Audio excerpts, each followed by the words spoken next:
আসসালামু আলাইকুম ওরহমতুল্লাহি ওবরাকাতু। আমি মোহাম্মদ শহীদুল ইসলাম বলতেছি, শহীদুল অটোমোবাইল থেকে। আজকে আমরা ট্যাক্স নেওয়া গাড়ির সাসপেনশনের কাজ করলাম।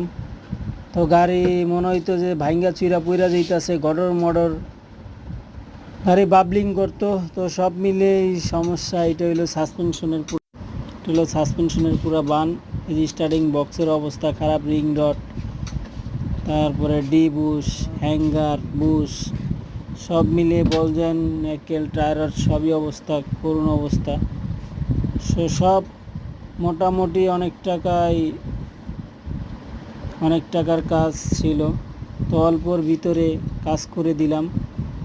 কাজ করে আলহামদুলিল্লাহ সব কমপ্লিট করে লাগালাম। তো আলহামদুলিল্লাহ সব ওকে। তো সবাই ভালো থাকবেন, সুস্থ থাকবেন, দোয়া করবেন। চলে আসবেন শহীদুল অটোমোবাইল। আসসালামু আলাইকুম রহমতুল্লাহ।